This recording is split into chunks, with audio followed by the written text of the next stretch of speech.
You're listening to the Think Unbroken podcast, and I'm your host, Michael Unbroken.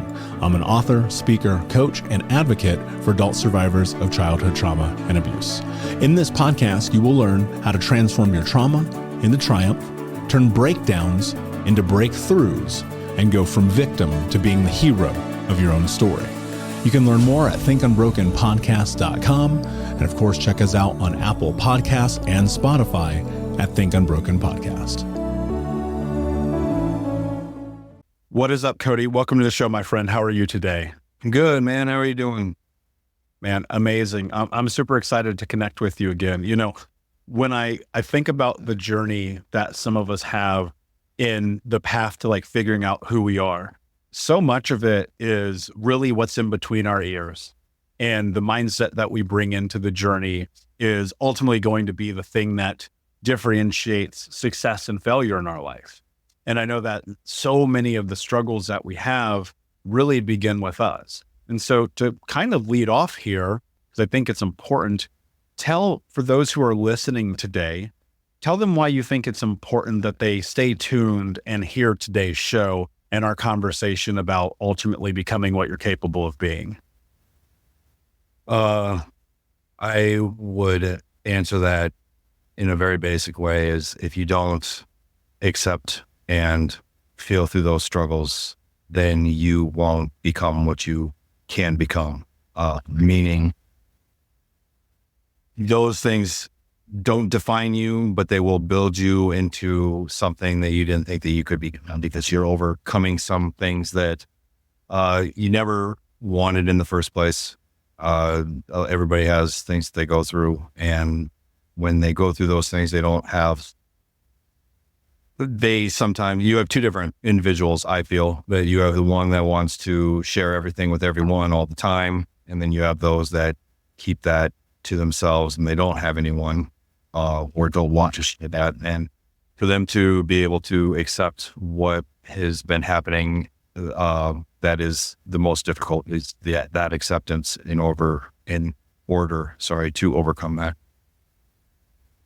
You know, acceptance is one of those words that I talk about all the time, where I constantly think to myself, that word in itself, when I applied meaning to it, was kind of the word that set me free in this journey.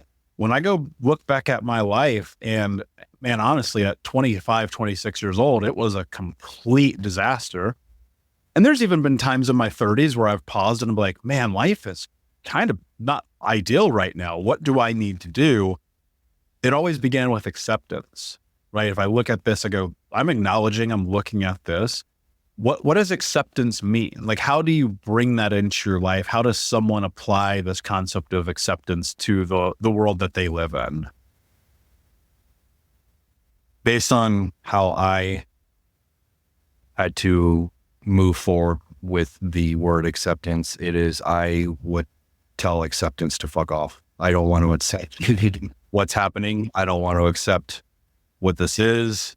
And you can use acceptance in anything. I don't accept that price. I don't accept that kind of service. You know, it can go in all different levels. But with me, this is not going on. This cannot be happening. This is not how it's supposed to go. Or I don't accept that I'm being dictated and told on how this shit happened, or when I don't get to see my kids, or how much I have to sacrifice when it doesn't seem like anything else is. So my journey, and I believe this probably rings true to a lot of people, whether they want to admit that they're accepting things or not. I think that's the thing, is that, you know, my parents, who I'm very close with, would say that you have to accept certain things. I was like, shit, I don't need to do any of that, because if I do, then I feel like this is just the way it's going to go. And that is my path, and I get to determine my path. So,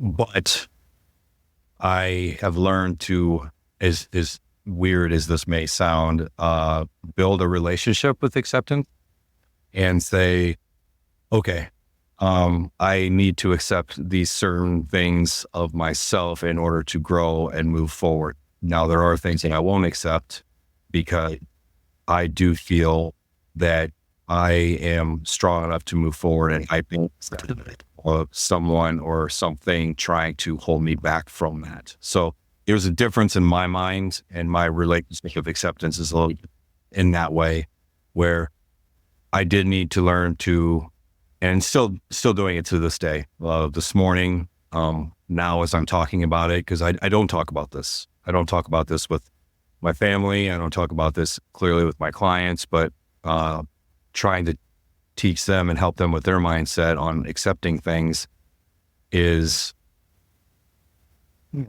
hard when I can't even do it myself. And you understand, and again, it just sounds different when it comes out of my mouth, having that relationship and accepting the things that need to be accepted, and knowing who I am as a person versus what those around me are trying to make me feel. Yeah. Well, and I think that's this idea that we ultimately each control our destiny.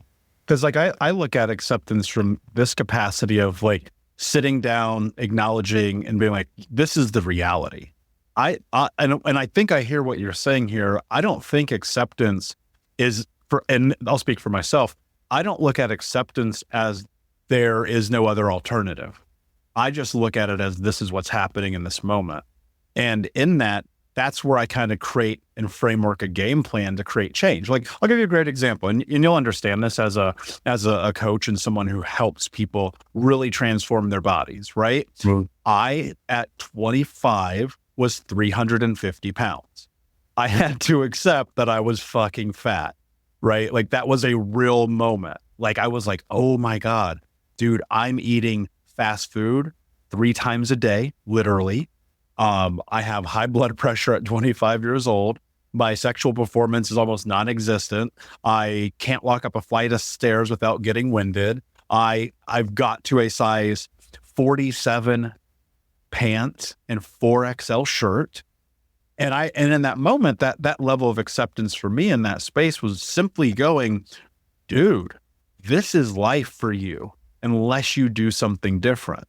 And I think what I hear you saying, and you can correct me if I'm wrong, but it's not that you're accepting and not doing anything. It's that you're looking at reality and you're saying, okay, well, how do I change this? Would that be a fair assumption of the way that you were phrasing that?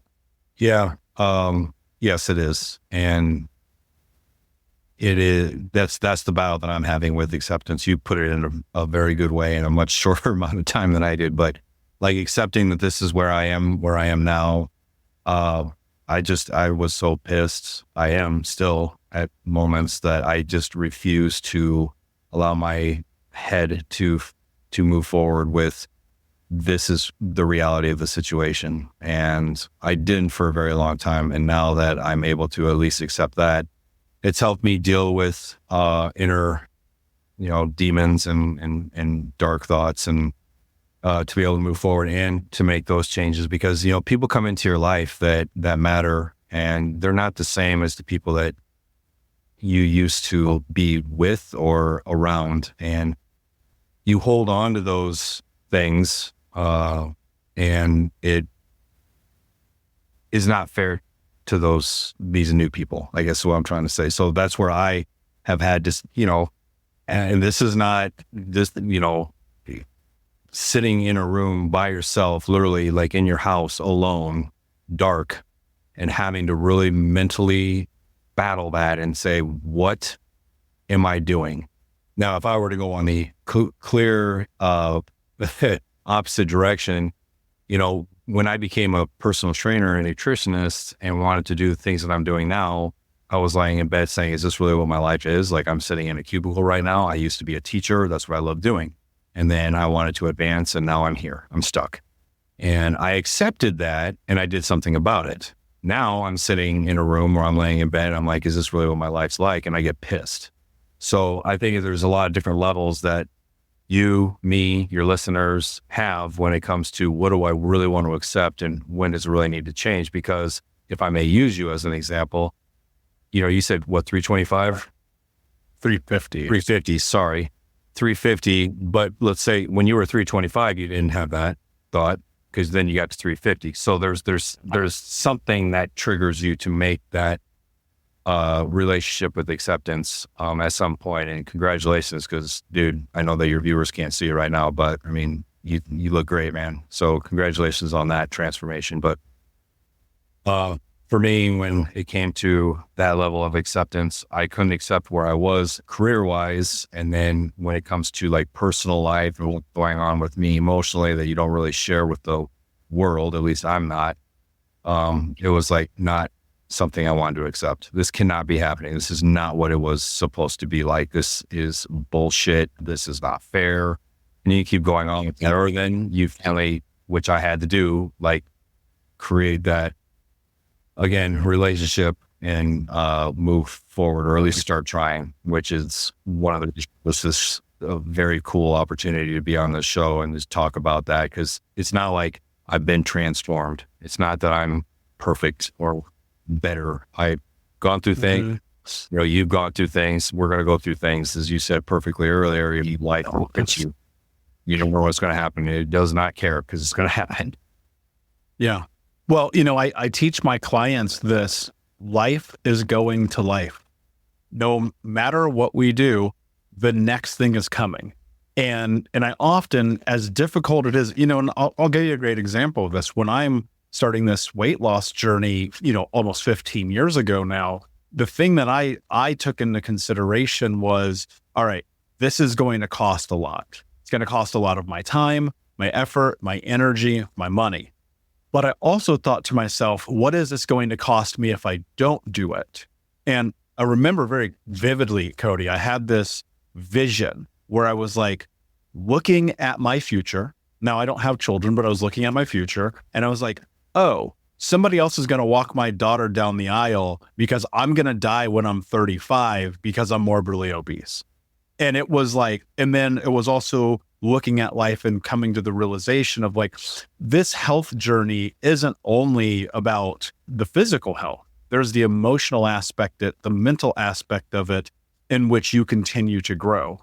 And I constantly pull myself back for a moment and I just try to evaluate and look at it and ask, like, why is this happening for me?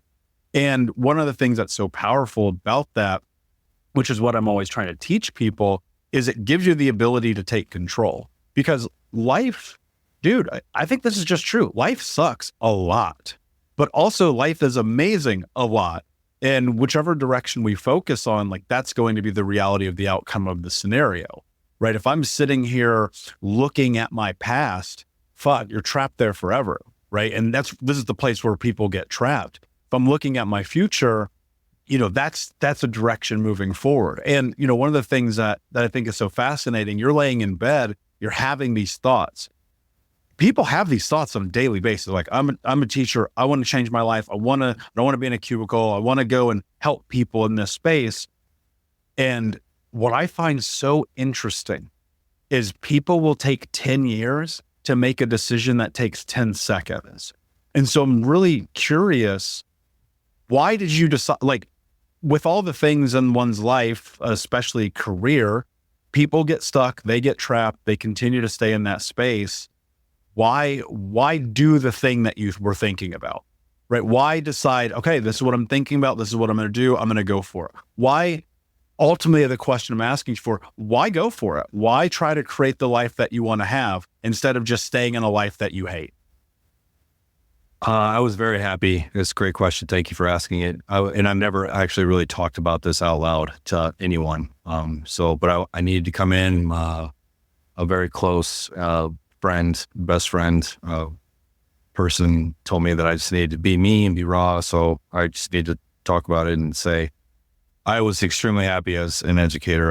I feel I was very good at it. My students loved me. I did well within the district, and I was then divorced, and an opportunity came up to become a large position with a Japanese company, and I took it, and that made me leave the classroom. And I left the classroom, and it was, things happen in your life and it gets you to where you are now. So I don't regret that, because then I wouldn't have what I have now, because it wouldn't force me. But, like, we fast forward, after 5 years of working this position, basically they dissolved the position in my territory. And I'd never been faced with that. I grew up on a farm, always had a job there, was a teacher, never got displaced, which I was very fortunate of. Became a math director. Then I moved on to this position, worked there 5 years. Life was good. I took that position, but I took that position. This is what I've never said. I took that position not because I want to leave the classroom, not because I want to leave education, because I wanted to look bigger. I wanted to I don't know. Let's call it what it is. I don't want to show off like that. This is my position now. Fuck you. This is what I've got. And I loved it and I was good at it. And then, again, life didn't like it. And so I had no choice. I have a family. I have children. I had to get a job, and I had to get a job that forced me to be in a cubicle. I never one time ever in my entire life, I would watch movies and say, that is never going to be me. He's like, they do something like I'm sitting there. And I'm sitting there, man. I was miserable every day. It wasn't as bad as crying on the way to work, but damn, it was close. And I'm sitting like, I can't do this. So I don't know what night it was. Doesn't matter. Laid there, said, this is really what you've become. Like, you are like seriously depressed with what you are so much more than this. It wasn't a bad company. It was a great company. It just wasn't me. And I was emailing and making phone calls. I wasn't traveling anymore. I wasn't making a difference in anybody's life. It felt like I was collecting a paycheck, and that pissed me off. It's not what I'm supposed to do. Yes, we all want to get paid, but why are you doing it? What's behind it? Nothing was behind it. So I made the decision, and it did not take 10 years. It did take about 10 seconds, like you said. I love teaching. I love helping people. I get a lot of questions about lifting and all of this. So I went back to school. I got my certifications. I did it. I think they gave me 12 to 14 months, and I did it in 3. It was like, this is done. I'm doing this. So I held out the job longer because I hadn't built a base, and then I finally left the job. I left my job, which was the scariest thing ever, and I became a head trainer. And fast forward again, and then I left my gen to create my own business. And I did that because I knew that there was more to me, and that I always taught my students that. And one of the things that I always taught my students was, because there was a fight at school one day between my 2 5th grade boys, and one was trying to hurt the other one with a homemade pen shank. I don't know what you want to call it, but it happened. And it just came out of my mouth that you need to, like, I dare you, Mr. R, to do this, or some shit like he said to me. And I said, I dare you to be great. And then from there, it just started. And my company's built around that. I was teaching to that. My students were better than what they thought they could be. And then I hadn't done it myself. Like, that's not cool. So I decided to take my own advice. I'm doing all these things, and, then I had my twins, and, you want the best for your kids, and you raise them to be everything that they can be. And I'm very involved with my kids' life, and, it had to happen. And, when I talk about being pissed off and wanting to be something that I probably wasn't, and leaving the teaching position, it was because I didn't get full-time custody of my kids, or not full-time, I should say. I didn't get to see them a lot. I went from seeing them every morning and every night and raising them to probably 4 days a month. And that is, for me as a father, and everybody has different views of things, but for me as a father, that was unacceptable. That's where my relationship with acceptance could piss off. I didn't need to accept anything. It wasn't going to happen. And my relationship, not only acceptance, but higher powers, airway people, went totally rogue, dark, no good. You couldn't tell me anything. I was going to do this. I'll put on a smiley face for you at work, but that's about it. So I knew that things had to change, and I had to find a better avenue. for myself. And the only thing that helped me through that time was the gym, even though I wasn't doing jack shit in it. It was just there to keep me alive. And I wanted to have that for what I do now with my clients. Cause when I train for what they need. And yeah, I understand you want to go to a Caribbean cruise or on, to Mexico or, I get that. But, the clients that I have now with my business, it goes much deeper than that. We're still going to hit those aesthetics and, the personal and the physical, but it really is about the mind and the emotional. Because if we have that in check, I'm learning, because I'm going through the process too. And I tell them that I want to be vulnerable with my clients because it's no good for me to lie to them. Totally. Yeah. Act like this has been a perfect life, because it's definitely not. Yeah. I'm curious. And I'm the same. My clients know when we are in our Monday sessions or one-on-one sessions or Thursday sessions or whatever day of the week it is, like I'm just learning like they are, right? I'm just on this path, and I sure as hell am not perfect, but man, I wrote this down because it's so true. Like, I dare you to be great. What an amazing way to look at life, because people are trapped in fear of mediocrity, right? They're trapped in this idea of who they're supposed to be. They, especially in America, which is the predominant listenership of this show, this idea that you have to be this certain way and live this certain life is why most people go to the grave with regret. They're so terrified. Somebody listening right now is like, I want to start a podcast. I've been thinking about it for 5 years. Somebody right now is like, I need to go and quit the job and open up the personal training business. Somebody right now is thinking, man, I need to do whatever that thing is that I need to do. It drives them. It's what they think about at night. It's what keeps them awake at night. I've been in that position myself, right? I mean, I've been an entrepreneur for 14 years. I know what it's like to be like, all right, we're going all in. What does it mean to dare to be great? Because I want to give people something that they can really seat in their brain today about what it means to be great. And if you can have that moment with a fifth grade little boy I'm sure his life changed because of that. It's like, we've got all these adults listening right now, many of whom are scared, many of whom are afraid of this idea of being who they are, many of whom are like, well, I'm not good enough, right? And one of the things that I love that you just said, which I resonate with so deeply, I'm figuring it out too. You're figuring it out. Even though we're figuring it out, doesn't mean we're stopping from chasing greatness. So what does it mean to dare to be great?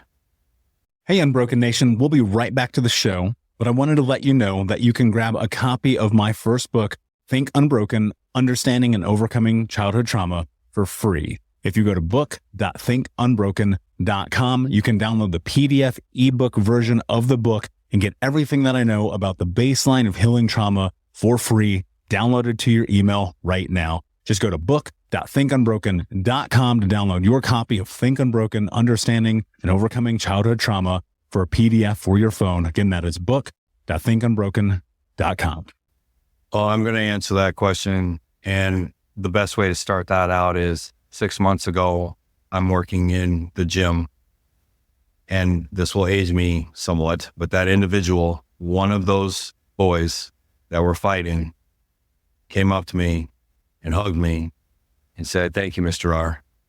And he walked away. That's amazing, dude. And Amazing. I mean, when you go from a 10-year-old, 11-year-old young man to a 21, 25-year-old, I recognized him, but it stopped me dead in my tracks, because you don't expect to just see that walking through the gym like an old student. O'Reilly. You've got questions? O'Reilly Auto Parts has answers. Need a pro you can trust? We've got that too. No matter what you need, our professional parts people have the training and expertise to help you do things right. Deep automotive knowledge, just one part that makes O'Reilly stand apart. The professional parts people. O'Reilly Auto Parts. And didn't call me Cody, said Mr. R, hugged me. And so what does it mean? It means that kid wasn't given two shits of a chance. I will never forget that year, because it's the year this all came. He was on medication. There's nothing against school systems, nothing against education. Everybody's different. In my experience, it was a lot of they need to be on this because they're not focused in class. I don't give a fuck. He needs to be who he is. And where the problem really lied was his mom noticed a complete difference in her kid. Now I have kids, and at that time I just had my own kids. So that completely changed my teaching style. And I'm like, I had to fight. I had to go to IEP meetings up the ass to make sure that this kid could get supported without being on medication, or that we were able to move forward with the mom's request. I didn't have a problem with it. I'm like, I don't understand. This is where that acceptance thing comes in, where there's differentiation. Like, I don't accept that. You get to tell me, I'm the teacher, and the mom, who's the one who's got to deal with it. There's two people in this young man's life that have to deal with him all day long, 24 hours. Your ass ain't doing it from your office. I'm dealing with it for 8 hours a day. I'm sometimes probably spending more time with him than his mom is because she's a hard worker. And which all the parents, that's just the way it is during the school year. And then he goes home and he's like this zombie. Why? So he can like focus on a math problem for me. He's going to have to deal with, I don't know what I had to do. I remember that, having to fight so much, but he had to take that on, and she had to dare, he had to dare. That happened that year. But then I started thinking to myself, like, why accept what the situation is at the time? Why accept that I'm in a cubicle? Why accept that you're 350 pounds? Why accept that he has to be on Adderall? Why do you have to accept that? I don't know. I mean, there's a number of things people are asking right now as they're listening to it in their truck, car, on the way to work, whatever, and wondering why are they having to accept this? You don't need to. You need to take charge of it. And sometimes that has gotten me in trouble because, I like to be, so I can get overly aggressive about that because of things that have come up in my life. It's just like, I don't know why you don't think that you can do something about that. Why not ask this guy? I think you have to be a jerk about it. Just like, so to dare to be great, my students were then taught, I'll use a small example. Well, I've been told I've never been good at writing. Okay. You're in 5th grade or 6th grade. We could change that. Let's work on it. Never been told that I was good at volleyball. My daughter struggled. I have 2 daughters, but one of them had really struggled with not being told by her parents, not by myself or her mom, but just, wasn't maybe the best. Okay. So why should you accept that? I was told by my high school football coach I would never move on. Well, I played college football and I played for semi-pro football team. So fuck you. Like, type situation. I think that's where you come in and disrespect to that. I get it. That's how it came across. But hey, man, like if you don't dare in using this term, then you won't know. It's, we've heard the saying, if you don't take the jump, you're never going to move from your spot. I don't know if that's exactly how it goes, but I think you get my meaning. It's like, so that's what I needed to teach my students. And what my students needed to know is to grow into what they could be as great individuals. I loved teaching, and I taught the curriculum. I wrote curriculum, and then I had to direct curriculum. So I respect that from the educational standpoint, but I did not become a teacher for that reason. I became a teacher because they needed to know that they were so much more than they thought they were. I love that. Yeah. They didn't have it was, and now I'm getting into the teaching thing, so I'll drop it after this, but I would work with students in a much larger city than I grew up, about 100 times larger than the town that I grew up in. And it is different dynamics, man. Very much different. And not all of them had what I got to go home to. I had a mom and a dad that loved me, supported me, wanted to hear me. I had dinner. I caught students stealing other people's lunch because they weren't even given anything to eat during the day or that night. It was totally different. So I had to change my way of handling things because that was a new experience for me, and I wasn't going to accept that for them. Why should they accept that? and they can be something. And there are people out there that believe in them. Now, the young man that I was speaking to, his mom was extremely supportive, very much cared about him, but you don't have that all the time. And that's just where the like the groundwork laid in is you may not have that at home. My clients don't always have a great support system. They want to lose weight, and what's their family doing around them? Ordering Casey's Pizza, Pizza Hut pizza. Like, let's go eat some wings. Do you want another beer? Like, and while I want them to live life and I want to teach them and have that healthy relationship with food, at the same time is that they don't have a support system. And I have other clients that have a great support system. Hell, their spouses or significant others or family or whoever start working out with them or going with them on visits or not with me. A totally different dynamic. So, but point is, never accept, this is why a relationship we talked about at the beginning, never accept, because you can always change that. And if you don't take a chance, quote unquote, dare to be great, if you don't take that chance, you'll never know. So, how do you handle, first, I love that. And I wrote this down, that they need to know that they are more than what they think they are. Dude, that's so unbelievably powerful. Cause Cody, I'm that kid. I'm the kid who stole food to survive. Mom and dad, drug addicts, alcoholics, came to school smelling like urine, wearing the same clothes 3 days in a row. I'm that kid. So I know what that is like. But there's something so interesting to me about this idea that if you are willing to be great, to go for it, it doesn't matter what you come from. It doesn't matter what your background is like. It doesn't matter what the world expects of you. Bro, I'm supposed to be dead or in jail. Half my family's in prison. Like, my uncle, my cousin, my niece, right? I never met my father. Half of his family is in prison, right? My 3 childhood best friends are dead. Like, I know that kid's journey. And so first off, I'm just giving you a beautiful bit of acknowledgement to have that moment with that kid coming up to you in the gym. Like, that's because of the quality of the human being you are, which reiterates why I wanted to have you on the show. So first, that's beautiful. Secondly, man, fear traps people. I wrote this down. I wrote, fear is why people don't move. How do you face this fear? Right? Because, facing the fear of being the teacher you want to be the man you want to be the coach you want to be the human you want to be, to also help other people find that in themselves. What is your relationship with fear, and what do you do about it when it comes up? I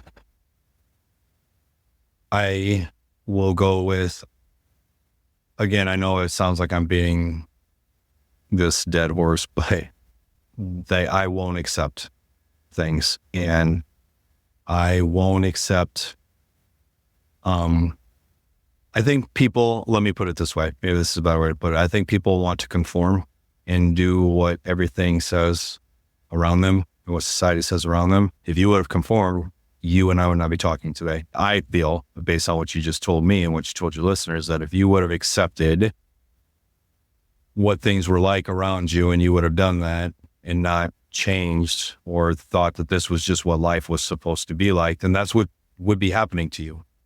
I don't feel that this is how I should train. Like, I read this stuff all the time. I get questioned on it a lot. And like, I kind of dabbed into it earlier, and I said, the way I think has gotten me in trouble.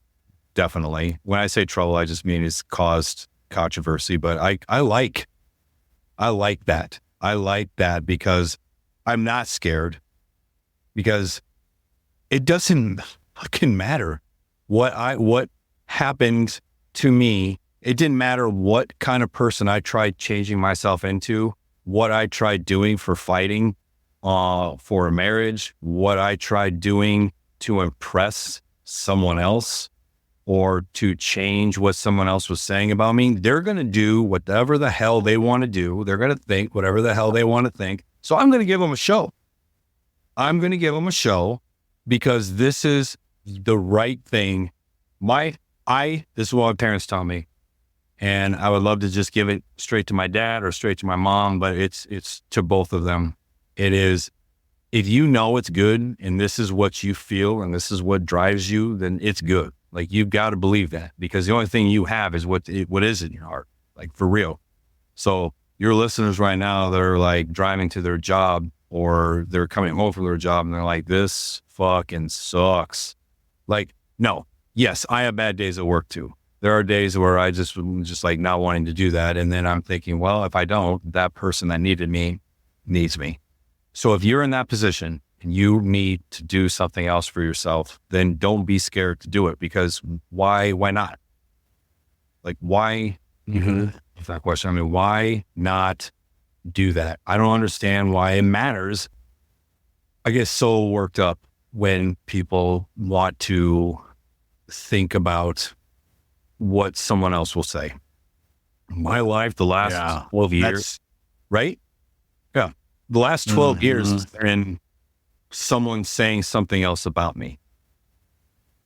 I am judged immediately based on looks, or like, if I'm deep in thought, like, maybe I think during the time that I'm sitting in a chair in a meeting, doesn't mean that I hate the world. It doesn't mean I'm an asshole. It just means I'm thinking. You don't know anything about me, so don't judge me. The point is that you're so concerned about what other people say that you're holding yourself back because you're trying to impress someone else.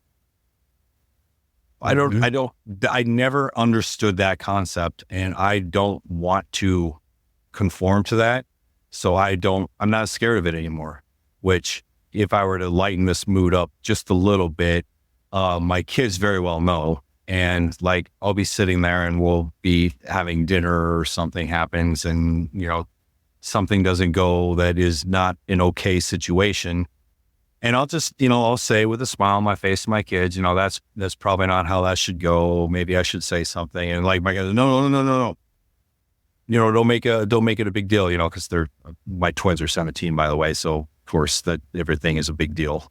So it just is. My point to that, like, I'm trying to teach them that it shouldn't matter what the people around you are thinking. It's not like I'm going to stand up and start throwing plates and silverware and throwing chairs and yelling and swearing. It just is, stand up for what you believe in. And that's what I teach them. Stand up to me for what you believe in. But let's do things in a respectful manner. That's what I tell my kids.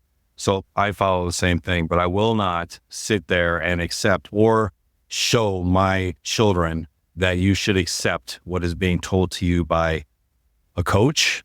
I won't do this, and their moms, they don't do this either. I'm just saying, don't accept what someone's telling you. Your listeners, you, me, our family, friends, loved ones, we shouldn't accept that. And if you want something, you need to take it. I used to say, like, reach for it, go for it. Like, why not just take it? Go take it. I don't know. Like I said, it worked out because fear it can be a good thing because it keeps you on your toes. It keeps you, like, it pushes me. Like, if I'm scared that something's going to happen financially, I mean, obviously you want to push harder with your business. But fear in my life and fear not to take an opportunity and believe in myself, I will not do that because I will not have that. If I fail, well, I won't, because I don't accept that, but I don't want my kids to see that. And right now, that's my job. My job is to make sure that my kids grow into strong individuals that are able to move forward and change other people's lives in whatever direction they want to do that. But also my clients to come in. They're coming in, they need a hell of a lot more than just, want to look good on a beach. They come in now because they know to be in Pierre, my company, myself, we're going to make sure that they are facing, at some point in their training, they're going to have to face what wasn't working, what they need to work on, or some very dark background of theirs, depends, and not be scared to have some faith in themselves at some point that they're going to be able to do something that they've never been able to do.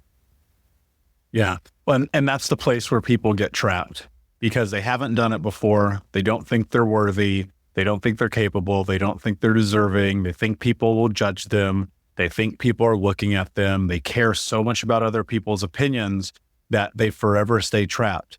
And it's like, that is the thing that leads to a life unlived. People, Cody, this is just real. I get messages all the time from people who are like, who do you think you are to coach people and talk about trauma because you didn't go to college? And I'm like, bro, I lived it. And millions of people listen to this show every year. And it's like, well, who am I not to? I flipped the script. How dare I not? Right? It's funny. I posted this 2 years ago. It's been a while, but I think about it a lot because it's this interesting fuel. This person messaged me and they were like, how dare you talk about this? You're not a doctor. You didn't go to college. You're in no position to have these conversations. And Cody, and I swear this is 100% true. I go, did Jesus go to college? And the thing about this journey is nobody's going to do it for you. Guys like you and I, the amazing people who've been on this show over the years, the amazing people I'm sure you're in a connection with, we're not going to come knock on your door and beg you to change your life. It's just not going to happen. And the confidence that one needs to create the life that they want to have, it literally is, as cliche as it sounds, one step at a time. Make the first decision. And 99% of the time, the first decision is the hardest decision. And that requires an identity shift. That requires you deciding to be you. That decides you looking at life, sitting all of the chaos about who it is that you believe you are to the side and saying, I'm going to go for this. I'm going to stand up for what I believe in. I'm going to face this fear. I'm going to dare to be great. And man, I see that in you and your journey. And it's just been phenomenal to have you here today. Before I ask you my last question, please tell everybody where they can find you, work with you, and learn more about what you do. Yeah. Thank you. My website is tobeImperium.com. 2 with a B, Imperium.com. Facebook, same thing, tobeImperium. And Instagram is at Rininger50. And lastly, email is Rininger@tobeImperium.com. So everything is .com. Everything's on the up and up. Everything's pretty easy. Amazing. And of course, guys, go to thinkunbrokenpodcast.com. Look up Cody's episode for all of those links and more in the show notes. My last question for you, my friend. What does it mean to you to be unbroken?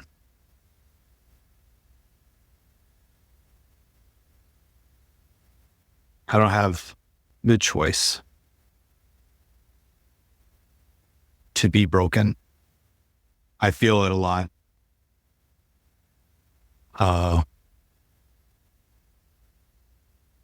When you come home to nothing, you feel like you have nothing, and that's not the case. And I go to my job every day that I love with amazing individuals that have gone through a lot in their own way. Everybody has their own. And just like when I was teaching, it was, I don't have a choice to be down. I don't have a choice to be sad. I don't have a choice to absorb this. And I really think when I look back at everything, that's why I struggle as much as I do, because I've never been able to work on me, because I've been working on everybody else. And that's a problem. I do admit that. There's my acceptance speech for you. But as a dad, I lost that right 17 years ago, man, when I had my twins, and I have 4 children, beautiful children. And, but I don't, to break is accepting that you have, to me, this is my opinion, to break is accepting that you have failed or someone else is going to beat you. I fucking swore that no one will do that, no matter how, and they have tried, my man. They, especially the last 18 months, it feels like everyone wants to have that happen, and it just isn't going to. It's not going to. You can keep trying to be unbroken. That's why I told you in an email, I've done podcasts, but this one was because of you because of the people that you've had, the clientele that you've had, and the name of your show, of course, it was, that was that fear thing coming back up. And to be unbroken is to be able to look at yourself and say, I can do this. And I have to, because there is no other choice. And for those people listening, I don't know what you have to find, because I'm telling you that there have been plenty of excuses that I've made in my head, and I hate excuses, but I've made plenty of them to go down the darkest paths that you can go down and not be around. And that would be breaking. So you have to find something that keeps you, and it can be anything. I don't care what it is, but you're better than that, and you have a choice. And today may have been the shitty day. Tomorrow is the beginning of a new day. You can waste it or leave it and use it for good. Because when tomorrow comes, what you have had is gone. So it's gone. Move forward. You got this. Don't break. You might feel broken, but you have people like Michael out there that get all these people on his show and are able to help you. You have family, you have friends, you have a loved one out there. And I didn't think I had anybody, man. And then everything that I've gone through has created probably the greatest thing that will ever happen to me outside of my kids. And if I wouldn't have had that, then I wouldn't have that. And if I were to break, I would lose that, and I would not show my kids on how to move forward. So what does it mean to be unbroken? It means you can't. I don't know how else to say it. Don't be unbroken, man. I love it, man. Be unbroken. Don't be broken. I apologize. Yeah. No, I mean, you're spot on. I mean, that is the way that I look at the world. And you have to, I interviewed Tom Bilyeu 3 years ago. Tom's been my mentor for a very long time. Singularly one of the men in the world that has believed in me enough that I was like, I can do this. Because sometimes you need that. You need that other person to have your back. And one of the things that Tom talks about is having the arrogance of belief, which means that no matter what you're in front of, no matter what the world throws at you, you believe that you can do it, and that you can do it, and that you have to do it. And that is how you create change. My friend, thank you so much for being here. Unbroken Nation, thank you guys so much for listening. Please go to thinkunbrokenpodcast.com. Check out this episode. Check out the show notes so you can learn more and connect with Cody. Leave a review and share this with someone in your life if you believe that it will help transform them. And until next time, my friends, be unbroken. I'll see ya. Thank you so much for listening to Think Unbroken. Please share this episode with someone who could use it and help us move forward in our mission of ending generational trauma in our lifetime. And if you would, please take 5 seconds to pop on iTunes or Spotify, hit that 5-star, leave a review, and you can also reach out to us on social at Michael Unbroken or at Think Unbroken. And of course, you can check out our YouTube channel at Think Unbroken. Thank you for being a part of Unbroken Nation, my friends, and until next time, be unbroken.